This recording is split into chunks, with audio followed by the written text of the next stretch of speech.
Kita bersyukur kepada Tuhan. Sebenarnya yang kita peringati pada hari ini adalah Yohanes 3:16, di mana dikatakan karena demikian Allah mengasihi isi dunia ini sehingga dikaruniakannya anaknya yang tunggal itu, supaya barang siapa yang percaya kepadanya tidak binasa, melainkan beroleh hidup yang kekal.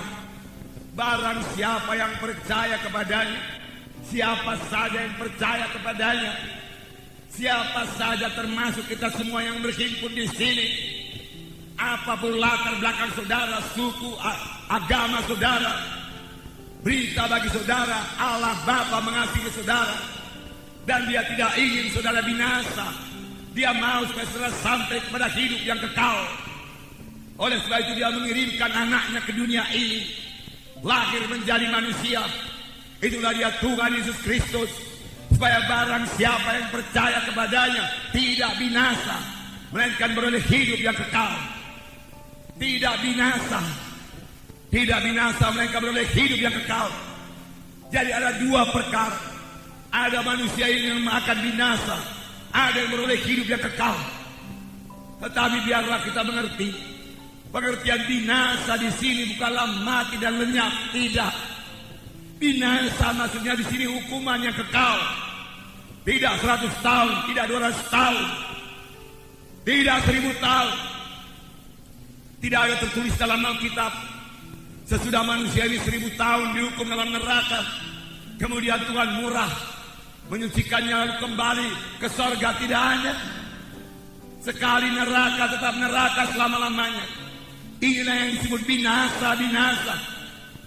Saudara, bukanlah kebetulan terhadir pada tempat ini. Janganlah seorang pun masuk ke tempat kebinasaan tersebut, yaitu neraka yang kekal. Percaya atau tidak percaya, neraka ada. Sudah ada. Bahkan sudah banyak orang ke neraka. Jangan ditambahi lagi. Rebut jiwa-jiwa. Bawa dia ke surga. Tapi di samping neraka ada surga yang kekal.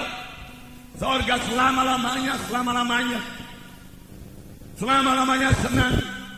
Di surga tidak ada kebinasaan. Di surga tidak ada penyakit, tidak ada kesusahan, tidak ada setan. Tuhan menyediakan surga bagi saudara. Tuhan menyediakan surga bagi kita sekalian yang berhimpun di sini. Dan Tuhan menghendaki semua kita memiliki hidup yang kekal. Amin.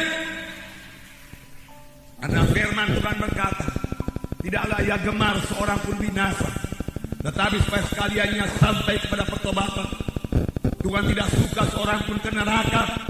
Neraka diciptakan bukan untuk tempat manusia. Neraka diciptakan untuk tempat setan. Tetapi pengikut setan, orang-orang berdosa yang tidak mau bertobat, yang cinta kepada dosanya, yang cinta kepada kegelapan, yang cinta kepada kuasa-kuasa kegelapan, tidak akan mewarisi hidup yang kekal, tapi beroleh hukuman yang kekal. Jadi yang kita peringati pada hari ini, Yohanes 3:16 digenapkan Tuhan.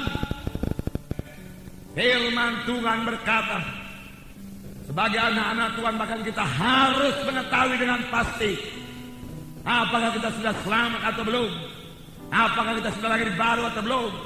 Dan kita harus mengetahui dengan pasti kalau kita mati kemana.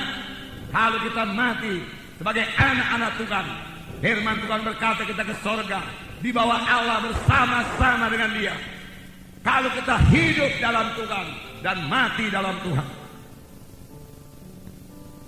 1 Tesalonika berkata mengenai orang yang mati, janganlah kamu bodoh, biarlah kamu mengetahui semua orang yang mati dalam Tuhan di bawah Allah besertanya. Keselamatan ditentukan oleh hubungan pribadi kita dengan Yesus. Keselamatan jiwa, keampunan dosa, lahir baru, hidup yang kekal, semua itu sejalan, bukan ditentukan oleh pencatetan nama di gereja. Firman Tuhan berkata dalam 1 Yohanes pasal 5 ayat 11 dan 12 dikatakan, Dan inilah kesaksian itu. Allah telah mengaruniakan hidup yang kekal kepada kita. Dan hidup itu ada di dalam anaknya. Barang siapa memiliki anak, ia memiliki hidup. Barang siapa tidak memiliki anak itu, ia tidak memiliki hidup. Semuanya yang dituliskan kepadamu supaya kamu yang percaya kepada nama anak Allah itu tahu ataupun mengetahui bahwa kamu memiliki hidup yang kekal. Di sini dikatakan, inilah kesaksian itu. Allah telah mengaruniakan hidup yang kekal kepada manusia ini. Tetapi siapakah yang selamat? Siapakah yang menerima karunia itu? Di sini dikatakan, barang siapa memiliki anak. Anak ditulis dengan huruf besar. Maksudnya bukan keturunan. Bukan maksudnya barang siapa yang memiliki keturunan dia memiliki hidup yang kekal. Tidak. Maksudnya di sini barang siapa yang memiliki Yesus, ia memiliki hidup yang kekal. Barang siapa tidak memiliki Yesus, ia tidak memiliki hidup yang kekal. Rasul Yohanes berkata, supaya kamu mengetahui bahwa kamu sudah beroleh hidup yang kekal, yaitu kamu yang percaya kepada nama Anak Allah Yesus Kristus. Supaya kamu mengetahui. Sidang pertama, semua mengetahui dengan pasti bahwasanya dia beroleh hidup yang kekal. Itu sebabnya kepada sidang pertama, mati martir tidak menjadi persoalan. Dia tahu kalau dia mati martir, itulah dia berjumpa dengan Tuhan dan Juru Selamat. Kehidupannya tidak akan berhenti. Kehidupan saudara juga tidak akan berhenti. Barang siapa yang memiliki Yesus, dia memiliki hidup. Barang siapa tidak memiliki Yesus, dia tidak memiliki hidup yang kekal. Jadi keselamatan jiwa bukan tergantung dari kebaikan saudara. Firman Tuhan berkata, kebaikan manusia ini, kejujuran manusia ini hanya sebagai kain lapuk di hadapan Tuhan. Memang sesudah selamat, saudara harus bertobat. Harus bertobat.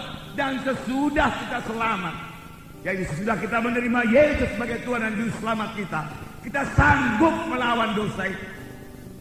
Mengapa? Karena kita tidak sendiri lagi. Ada Yesus dalam hati kita. Kita tidak sendiri. Ada Yesus dalam hati kita. Amin, saudara. Ada Yesus dalam hati kita.